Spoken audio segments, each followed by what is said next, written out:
So a little while ago, you were talking about luck, right? You were talking about whether you fall into the category of being unlucky or lucky. Real quick, how many of you would raise your hand and you would dare, right, not to jinx it or anything, but you would dare to actually say, no, I think I'm pretty lucky. Anybody that you'd put your hand up? Okay, all right, okay. Anybody on the reverse that you would sit back and you would say, oh no, I feel, okay, we've got one who's like, I am unlucky, okay? All right, we got a couple that were able to say that they feel a little bit unlucky in life. That's all right. But hey, there's a lot of games of chance that exist in our world. Some of them have to do with cards. Some of them have to do with just different forms of betting. But some of them have to do with dice, like this. And if I were to say to you right now, hey, we're going to actually take a bet. But this bet is not just for a little bit of money or for notoriety, but the bet is you've got to be able to place your bet on a specific number that can be rolled with these two dice. And if you get it right, well, I don't really know what happens if you get it right, but if you get it wrong, your family and everybody that you know, all of the people that are part of kind of your life, they will be given a certain amount of time before they will be killed, before they will be removed. Now that's pretty serious and pretty sinister to go from talking about luck to all of a sudden going to talking about a wager or a bet, a game of chance that ultimately leads to the annihilation of your life, of your people. And yet the book of Esther within the Bible has just such an instance. And that's what we're going to be looking at today. We've been in a series over the last number of weeks that's called Unlikely Heroes. And today we're going to do just a summary, an overview of the book of Esther. And yet in that book, one of the things that it kind of is playing with throughout, one of the themes, is this idea of life. Is it random? Is it just up to chance? Is it one of those things that, you know what, coincidences happen and you don't really have much control? The universe is just bringing about a certain type of experience for you. Is that life? That's what Esther kind of plays with, because there is a villain in the book of Esther who at one point in time probably didn't have dice like this, but maybe something that looked a little bit more like a dreidel or some type of lot casting device. And he actually came to a point in time where he had the power to be able to remove all of the Jews that were in the kingdom of Persia.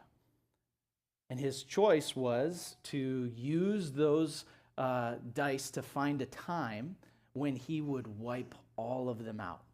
And he did it. He cast the dice. After he had the power, he had the king's signet ring, which gave him the ability to put in place an edict, which said that all the Jewish people were going to be wiped out on the 12th of Adar, a month that was, about a little ways out. And that's what we're looking at as a story today, is the book of Esther, and wrestling with the question, is life random? Is it just chance? Are the things that happen to us something that we have no control over, or are they something that we actually have to try and manipulate and maybe cheat in order to be able to figure things out? That is some of what Esther messes with. But what I want you to understand, that the ultimate push that Esther gives us is so unique within the Bible. Of all the books within the Bible that you can read, you might know this, maybe you don't, but Esther is a book that never explicitly names God. And some people were like, well, why is it in there? I don't understand. Why in the world would you have an entire book that never names God? There's no mention of prayer. There's no allusion in kind of an indirect way even to God. And so it's an interesting book.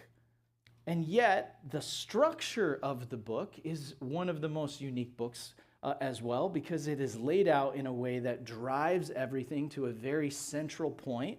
And that's what we're going to be looking at a little bit today.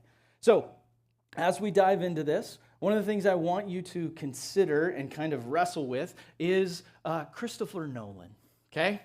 Christopher Nolan, how many of you have already seen Odyssey? You've already been to it. Okay, all right. I have not seen it yet. right? But Christopher Nolan is a very famous director right now. In the world, he is known for creating movies that not only bring in huge amounts of money, but also really kind of force people to see the movie and all of the different situations and stories that happen in the course of the film. They get to a point where there's this reveal, or there's something that happens in the story that suddenly forces everyone to look back on all the instances that have happened previously and to view them from a different perspective. He's very, very good at this. So, Inception or Interstellar or Memento or Tenet, these movies, I don't know how much Odyssey does this, but in these movies, you get to a certain point where all of a sudden a light bulb goes on and you look back at all these instances that maybe you thought were kind of random or maybe you thought were just happening, and suddenly you realize, oh, that was good. That was intentional. That had like a purpose. There was reasons why those things were dropped in there. It was an aha moment. And so what I think that the book of Esther is doing, in fact, I think that this is the purpose of the author, who is unknown, is to be, before Christopher Nolan ever existed, to be a kind of Christopher Nolan type storyteller, bringing us to a point where as we read and hear the story, suddenly we look back on everything that's happened from a different perspective, and we might even look at our own lives with a different set of eyes. That is really, really important. That's what we as followers of Jesus today have this opportunity to do when we read through the Bible. And this is just a phrase. I know it's not super catchy, but I want you to wrap your minds around this. So the book of Esther has no mention of God whatsoever. Why in the world would you do that? Well, I want you to think about this. The overt absence of God's name within the book, artistically, it invites us to look for God's covert influence. If you've ever been at a birthday party for a certain individual and that person isn't there, that awareness gets you to the point where you're like, oh, this is either a surprise or we messed it up or they're hiding from us, like what's going on? But if there's someone that's supposed to be there and they're not present, it makes you go look for them. It makes you search them out. And what does this mean not only for reading the book of Esther, but what could this mean for our lives? For us to think about the fact that at points in time when maybe God seems absent, maybe that is actually an invitation for us to look for or seek out or wait upon God's covert influence. So that's kind of where we're starting. I'm going to have to give you a fairly large overview of this book because understand it is 10 chapters. We don't have time to cover an entire book that much this morning. So I'm going to hit on a couple of specific texts. And my invitation to you is this week, spend a little bit of time reading through Esther. It is not a tame book. And by that I mean it won't be a Disney film anytime soon, okay? Disney captures great things, right? But Esther is a book that is full of murder. It is full of sex. It is full of people like conniving and using their manipulation to try and get people into trouble. It's filled with this. And some of the characters, Esther included and also Mordecai, are not moral examples for all of us. It's not like, oh, what they do, we should do. There isn't a bracelet that says, what WW, MD, what would Mordecai do, right?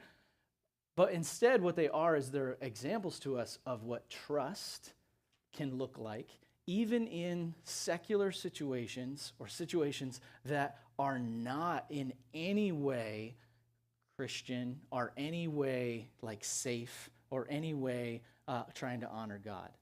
Because the setting of the book of Esther is that the people of Israel were exiled they were captured, conquered, taken out of Israel. They were brought to a faraway country, Babylon, and then Persia, which I know we've spent a lot of time talking about the king of Persia when we studied Nehemiah. This is that same Persian setting. It is in a royal court. It is far, far from home. And these people are trying to figure out, what does it look like to be faithful to God in a place that does not honor him or acknowledge him, where we have a great threat from enemies that are seeking to destroy us. What does that look like? So maybe you can relate. Maybe you have certain work environments or family settings or situations that you find yourself in where you're like, no one here honors or blesses God. How in the world can I possibly be faithful in those situations? Esther is a book for you. And today, I hope as we dive into some of this, we can get there. I want to first just introduce to you a couple of the different characters. The cast of this movie or this great story includes this. You've got the king, who is presented time and again not as a person of character or a person of great wisdom, but as a little bit of a doof. He likes to party. He really does. He parties numerous times throughout the book. He gets to a point of drunkenness numerous times. He throws lavish parties, invites all kinds of people. He's really, really consumed with himself and his own image. And he's very impressionable. That's the king. What a great king, right? Then you've got the queen. At the beginning of the story, the queen is a queen named Vashti, who actually offends her king and is deposed. And then eventually, by chapter 2, you have the introduction of Queen Esther. On top of that, you have Esther's cousin, who is a man named Mordecai, who is actually Esther's guardian. He is someone who, after her parents die, actually comes alongside of her and looks after her. It's an interesting story because Esther is an exile, she is an orphan, and she is a woman. 3 things that in ancient culture would have meant that she was completely powerless.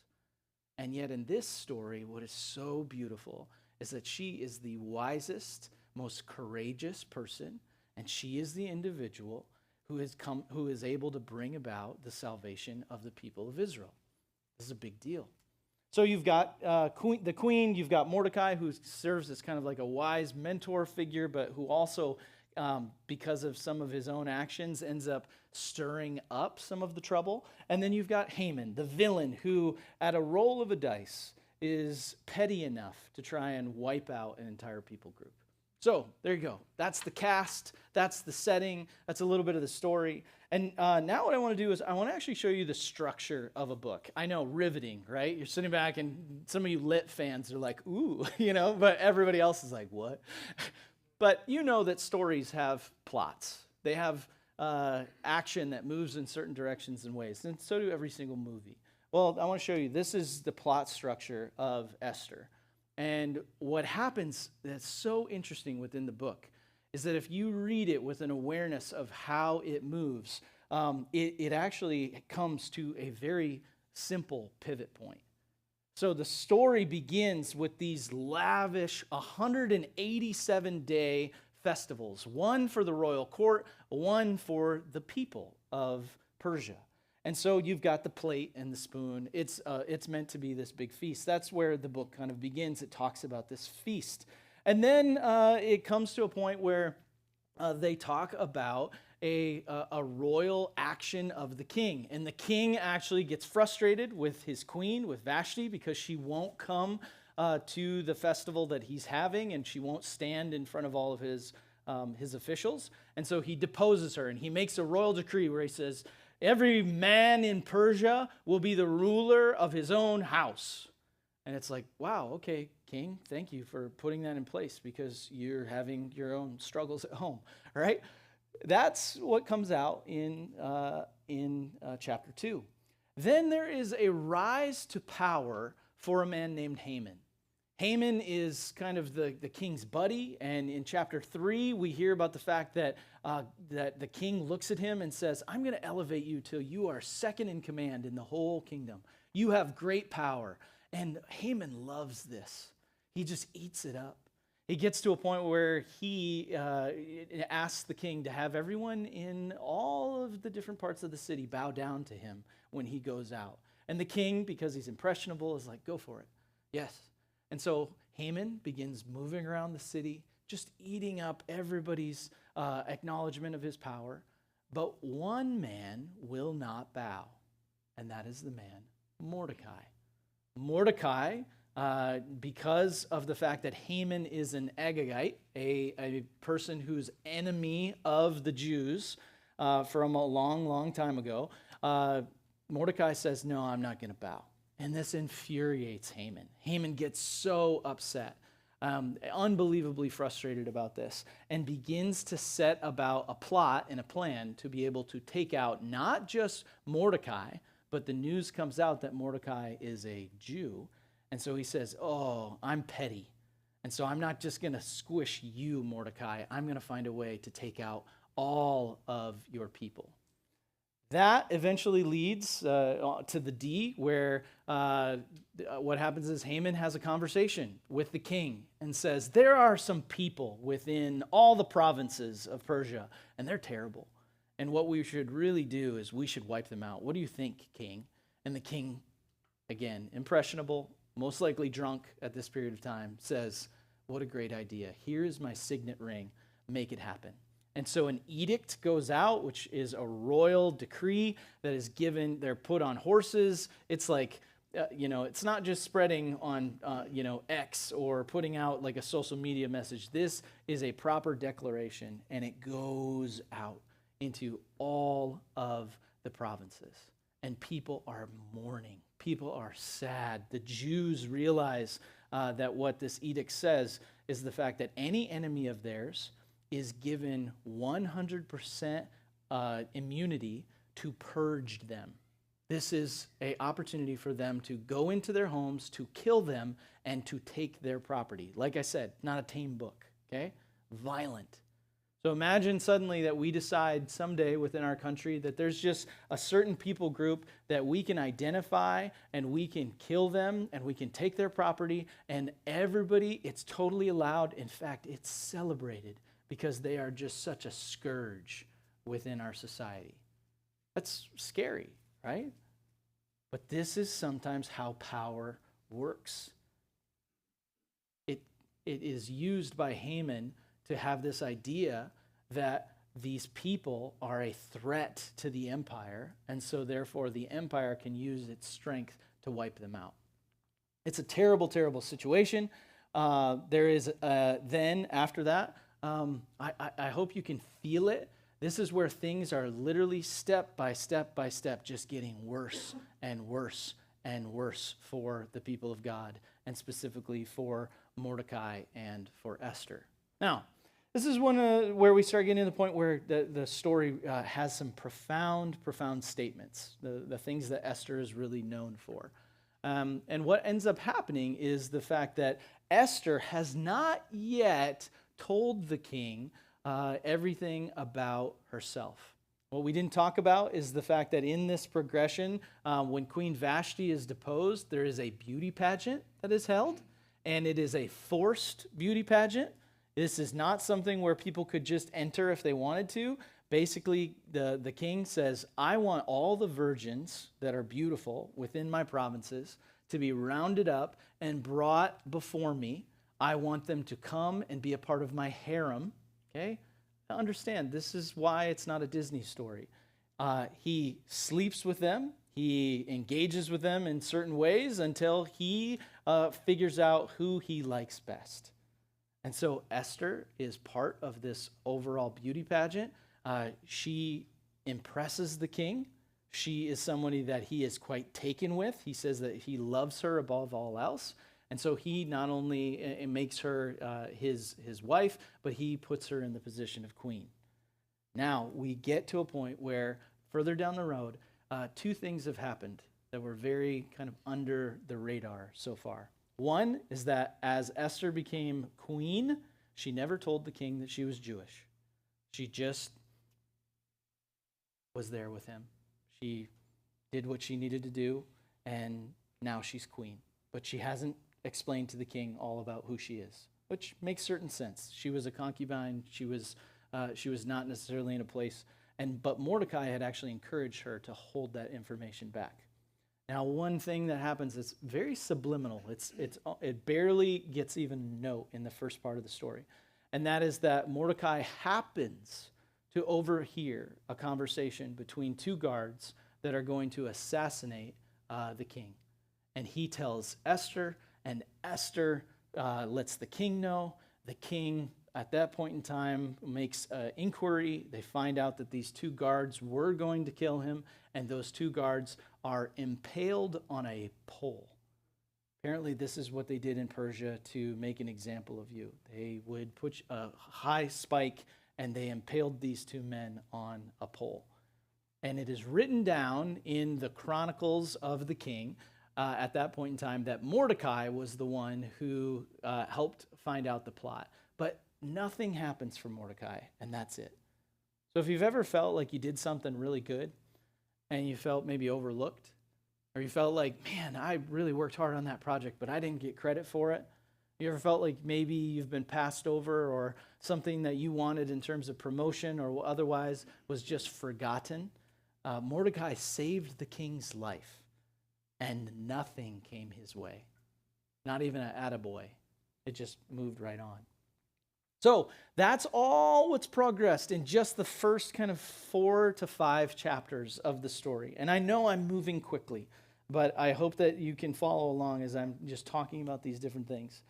But after this, Mordecai has a thought, and he comes to Esther, and he's been mourning, he's been in sackcloth, and he comes to Esther and says, Esther, you have to do something. And she says, I'm sorry. I can't actually go before the king. I can't enter into the throne room unless he has actually extended an invite to me. Because of the whole situation with Vashti earlier, this is a really charged environment. Earlier, the king said, Vashti, my queen, come, and she didn't come. Now, he's saying, oh, no one can enter my throne room unless I give them an invite. And if they do come, it is punishable by death. So there's this switching that's happening, right? And it's a big part of the book of Esther. So here Esther sits and she says back to Mordecai, Mordecai, I can't go in and see him. If I do, I might die. And this is one of the more famous passages within Esther. We can read it here together. It's Esther 4, verses 12 through 14.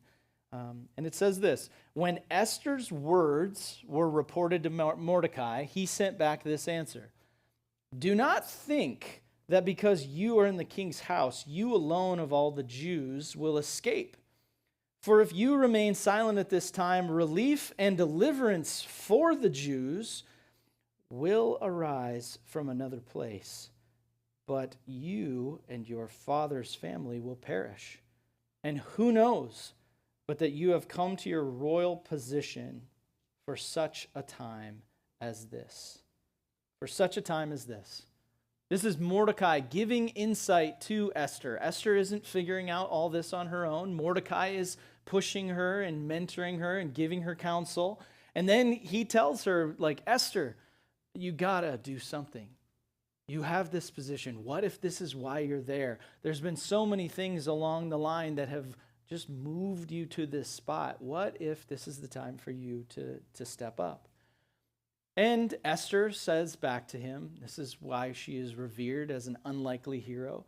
Esther says back to him, tell all the people to stop eating and to fast on my behalf. If I perish, I perish. I accept my lot and I will go in to the king. So that all, in terms of the overall progression, is bringing us we're still not quite at the pivot point yet. Things are still bleak. Things are still looking pretty tough. Haman has officially rolled his dice and has set a date when he's going to annihilate all of the different Jews. And so this situation comes, but in that text are 2 words that I think are really important. The first word is the word relief, and the second word is the word deliverance. And what I want you to, we'll think about it as the word rescue today, but think about this.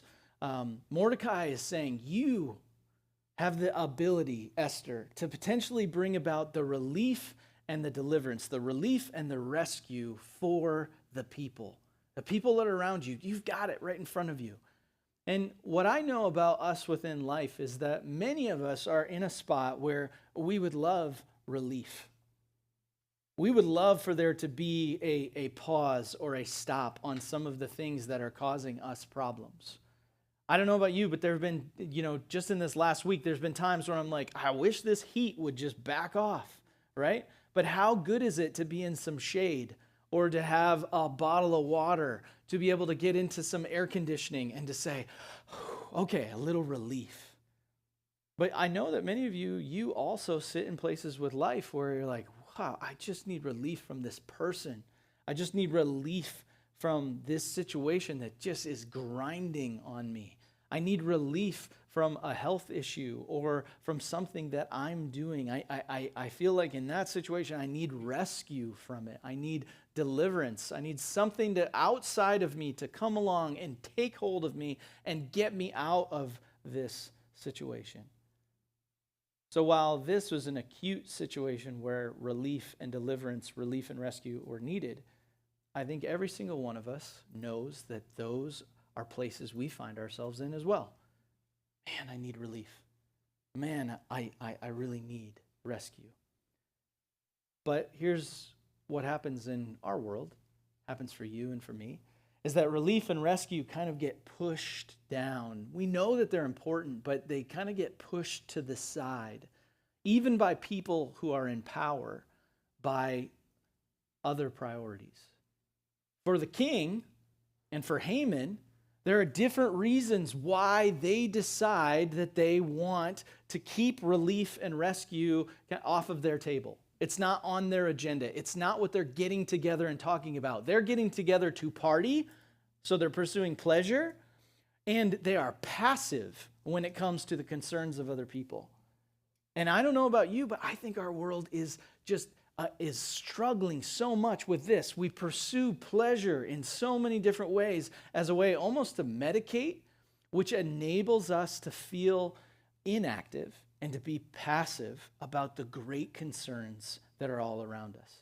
And so as we pursue comfort, it enables us to settle down, maybe not stay in a place of agitation. And so because of that, the injustices that we see around us, or the people who are struggling, or even our own problems, we don't activate to fight them. Instead, the pleasure and sometimes the pride puts us into a spot of passivity, and that pushes out relief and pushes out rescue. Because this is what I know about relief and rescue. They actually come about by pain. Relief and rescue are not easy. They are not inexpensive, but rather relief and rescue are something that cost us a great deal. And so if we want to be a part of relief and rescue, then we have to embrace pain and purpose. And those are two hard things to pursue in this world, especially when pleasure and passivity are constantly, entertainment is constantly popping up to us. Yeah, Kyle, you could work on that little project at your house, but wouldn't you rather watch episode 7, right? Like, you could even watch episode 8 and episode 9 tonight, if you've got the time. And the danger with pain and purpose is that they're not guaranteed. And relief and rescue, though, are very, very valuable. They're very hard to bring about. And pain and purpose, it's not guaranteed to win. And so they put us into this spot where we have to be willing to trust, almost to just resign ourselves to the fact that, you know what? If I perish, I perish. If I fail, I fail. If it doesn't work, it doesn't work. But that we would have this resignation within ourselves that says, it's not about my pride. It's not about my pleasure. It's not about me trying to see this bring about. It's not even about me winning. It's about me doing what's right, trusting a God who is right, who I can't see him. He seems absent right now, but I'm going to keep trusting that he's there. And I'm going to try what I can, what is within my reach. You are not called to win a beauty pageant and to coerce a king into saving your people, okay? That was what was in front of Esther. That was what God positioned her through a number of different things to be able to have within arm's reach. But you have different things that are on your plate, different things that are in front of you in your kind of story that you need to figure out, what does it look like for me to be faithful with those things? What does it look like for me to try and bring about relief and rescue in the lives of the people who you live, work, and play with? Sometimes you can't solve the issue that somebody else is going through. You can't take away the heat, right? You can't change the weather, but you can give a cup of cold water. You can invite somebody into air conditioning. Do you understand? That's what relief is. It's the ability to say, hey, keep going. Hey, I'm with you. I'm here for you. And rescue is that unique thing where you're positioned in a place where you say, hey, I actually have the solution for you. I can actually bring about a change in your life. That's beautiful. That's maybe more rare, but it can happen. And we have the ability to do that through some of the things that we're able to do. So the question for us today is, are we going to actually trust and try to bring about relief and rescue and actually be willing to enter into the pain, but the great purpose that God also is inviting us into? So Esther's plot structure, as I'm talking about, and I know we've gone back to this a bunch of times, it gets to a point where Esther goes before the king, he extends the golden scepter to her, and now she is allowed to talk with him. And so she gets in front of the king and he says, whatever you want, my beautiful queen, I will give you up to half of my kingdom. What would you like? And she plays it cool. She says, would you come to a dinner that I'm going to host? And he says, oh, for sure, queen. I'll be there tomorrow. And so she goes to this, the king and Haman go to a banquet. And Haman leaves that banquet being invited to another banquet that's going to be happening the very second day. And this, Haman leaves, he's so proud. He's so puffed up. And on his way home, who does he see? Mordecai. And Mordecai won't bow. And so Haman is frustrated. He goes to his family. He's kind of whiny. And he says, I can't believe it. I'm going to this special banquet that's hosted by the queen. And here's the thing. Mordecai still isn't bowing down to me. And Haman's wife says, you should build a spike. You should build a pole that's 75 feet high. And you should impale Mordecai on it tomorrow. And Haman says, that is a great idea. Wow, thanks for telling me to do that. I'm going to do that tomorrow morning right away. Right now, we are after F. We are hitting the pivot point. And do you want to know what the pivot point is in this whole entire story? Everything revolves around. It's not the passage, the conversation between Mordecai and Esther that's often quoted. The pivot point is something unbelievably simple. It is small and it is very ordinary. And it is the first part of chapter 6, verse 1. And it simply says this: that night, the king could not sleep. So he ordered the book of Chronicles, the record of his reign, to be brought in and read to him. That is the pivot point. And the reason why that is so interesting and so important for us to focus on, you might be looking at it right now and you're like, Kyle, you're kind of dramatic. Why are you getting all fired up about the fact that the king could not sleep? Is because what ends up happening is that the king on this night, the very night when Mordecai's spike is waiting to kill him in the morning, at that exact moment, when it doesn't look like there's any hope, in that moment, the king can't sleep. He reads he has the record, some bedtime reading, right? Like, hey, I'm having a hard time. Put me to sleep. Let me read the chronicle. And in the chronicle of his reign, he hears about the fact that Mordecai rescued the king by uncovering a plot. And the king is so impressed by this situation that he says, you know what? I have to be able to do something for this Mordecai. And he says, who's in the court? And Haman got up early that morning, looked at his spike for Mordecai, and thought to himself, today's the day. I'm going to go see the king nice and early. So he rolls up to the court. And the king says, who's in the court right now? I need someone to go out and exercise my will. And they say, Haman is here. And so Haman and the king have a conversation. Haman comes in and the king says to him, Haman, what should I do for somebody who I really want to praise and I really want to be able to honor? What would I do? And Haman's thinking, he wants to do that for me. And so what he does is he lays out there, he says, ride that guy around on a royal horse around the whole city. Have everybody see him. Put a robe and a ring on his finger. Make a big celebration because that guy, he deserves it. And the king says to him, Haman, what a wonderful idea. Again, the king, very impressionable.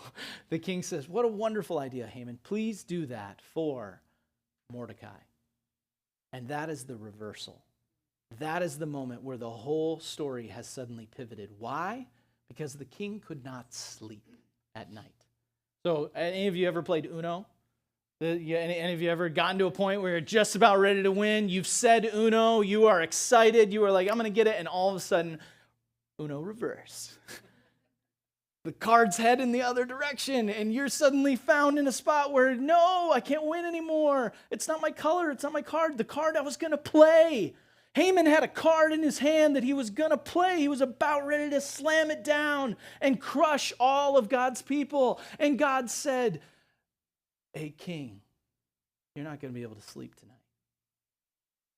Hey, king, I want you to read a record that's been sitting dormant in a book that you haven't opened in years. And I want you to understand something that shifts everything. This is why that is a crucial detail. It's because the faithfulness of Esther and Mordecai set up the world to be able to witness God's mighty action. And yet our God is a God who is perfectly okay with working through the ordinary circumstances of life. All that God did was have Mordecai overhear a conversation. Do you ever overhear conversations? Okay. Do you ever have a sleepless night? Do you ever go to a meal? Do you ever read about a new legal situation that's going on in the world? You probably, in your overall plot structure of your life, you haven't yet had a moment where you get to save an entire people group simply by dressing up and going to a king. But there are millions of little instances in your life where it might not look like it. You might not be able to identify it, but don't for a second think that the director hasn't intentionally placed all of those things into your life so that you might have the shot and might be invited into the grand purpose and plan that he is all about. It's not random chance. That's not our life. It doesn't mean that everything is absolutely important, right? You don't watch a movie and every single character is like someone really important. I was watching a movie with a number of my friends in college one time, and it was kind of a cryptic movie that you had to try and figure out the plot. And there were a bunch of instances where some of my friends would be like, guys, I think that was this. And we'd make this connection, and we'd be like, whoa, wow, I think that is, but it hadn't been revealed yet. But then one of our buddies, he really wanted to get in on the action. So he, at one point in time, calls out, he's like, hey, I think that's the same guy as before. And it was just a waiter who had like showed up like twice because he was serving their food. And we were like, yeah, it is the same guy. They're just back at the same restaurant. And he was like, oh, okay. So I need you to understand, not everything is important, okay? But I want you to understand that there is a director. We believe that. That's where we live. That's what we trust, is the fact that there is a director who is guiding this process. He's better than Christopher Nolan at being able to bring a profound story together. And he's not just doing it on one storyline. He's doing it on all of ours, all at once, inviting us into actually having agency to help write some of the script. That's what's different. We're not sitting back just being acted on by this movie, just consuming it. It's our life. And you and me, we have times in front of us in this very day that are for such a time as this, a moment that we can act, where we can step up. We can seek to bring relief and rescue to people all around us. We are not just living by basic chance, nor are we just fatally determined to live in such and such a way. No, we are the people who have been created by God, who have been redeemed by him. We are the people who have been empowered by his Spirit and who are sent into the world. All of those things are who we are, and yet we are told every single day by this world that our lives might not have value, or that our lives might not have purpose, or that we can't actually make a difference. And I just want to say to you, no, no, no, no, no. The story of Esther shows, even though I'm not going to win a beauty pageant anytime soon and stand before a king, it shows that God is at work, covertly, underlying, subtly, sovereign over every single thing. And that my goal is not to try and understand the whole story yet, but to faithfully trust and to try anything that I can to be able to help move the kingdom forward, to be able to bring relief and restoration and rescue to those that are in need. And so that's one of the things that this eventually brings us to. And so the plot, go back to the plot structure one more time. So what ends up happening is Esther has a meal, a second meal, because now we're headed in the opposite direction. She has another meal with Haman and with the king. And there she reveals the fact that she is Jewish and that Haman, the evil, vile Haman, has been seeking to destroy her whole people. And the king is enraged. He steps out for a second to kind of control his anger. When he comes back in, Mordecai has fallen on a couch with Esther. Not a good idea. And the king gets so furious that he takes Haman and impales him on his own spike, that one that is 75 feet high. It's a grisly book, right? It's pretty tragic. But then what ends up happening is the reversal of every single step up until that point. A new revelation is kind of made, a statement about the fact that, hey, we have to reverse this edict. Well, you can't remove a king's edict, but what you can do is you can place another edict on top of it. So the king sends out an edict that says, hey, on this day in a specific month, when you were going to be able to wipe out all the Jews, we now give them legal ability to defend themselves. And so now the playing field is equalized. Okay? After that, when that edict goes out, and it uses a lot of the same language, it talks about these horses and these riders are taking out this official edict. And then after that, Mordecai is raised. He's given all of Haman's estates. He is brought up. So as Haman was raised earlier, now Mordecai is being raised up. He's now being given position and influence. And people all around Persia are afraid of Mordecai. They know he's a Jew. And so they pull back from trying to affect the Jews on this upcoming kind of date of purge or war. And then from that place, we end up having another royal edict that goes out, not about a celebration for 187 days, but a celebration of the fact that the Jews can now protect themselves, which they do. And this is, I want to be able to say this is really harsh. You read through the book of Esther and you're like, wow, what a beautiful little story. There's 75,000 people that are killed by the Jews in retaliation at the end of this story. Okay? This is why sometimes when people read the Bible, they have a hard time knowing what to do with some of the scripture and the texts, because it's unbelievably violent. Now, we're going to get to a point where I'll help you understand how we as Christians approach this text in terms of that. We're getting very close to there, but I'm going to wrap this up first. There's a banquet at the end, a bunch of celebrations, and so the book performs this beautiful V structure, and it was all pivoting on God keeping someone up at night. And here's what you need to know. I've talked about this a little bit already, but God works through the ordinary to make it remarkable. And so however unlikely you might look at your own life and think, it's just ordinary. I'm not famous. I don't have all this power. I'm maybe not going to win a beauty contest anytime soon. And I don't have maybe the finances that I wish I did. I just want you to understand, God, in his covert underlying way, can work profoundly through you to bring about relief and rescue for the people that are right within your kind of arm's reach. The question is whether or not you are willing to go through some of the pain to be able to pursue purpose, and whether or not you are willing to trust and actually try. That's where the book of Esther gets us to. And today is a day where we are celebrating communion as a group of people. We'll be doing that here in just a moment. And one of the things I want you to understand is that Esther points us towards the person of Jesus Christ in very, very clear ways. Esther got to a point where she was told very specifically by Mordecai that she couldn't just be passive and skip out on what was going to happen. And so Esther risks everything that she's received up until that point to be able to identify with her people. She claims her identity, I am a Jew. And then from there, she risks great pain for great purpose. I want you to understand that is exactly what Jesus Christ did. He chose to identify with us. He was God in heaven living perfectly, and yet he chose to come to this world to identify with us at great risk, at great pain, for great purpose. He brought about unbelievable relief and rescue. The story of Esther most likely happened about 475, maybe 460 years before Jesus.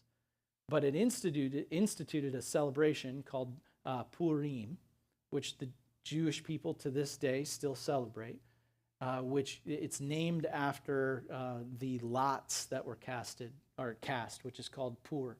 The Pur that Haman actually cast to set a date.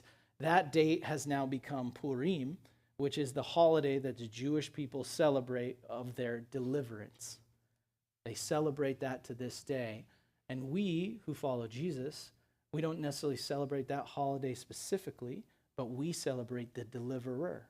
We celebrate the one who brought relief and rescue to all of us.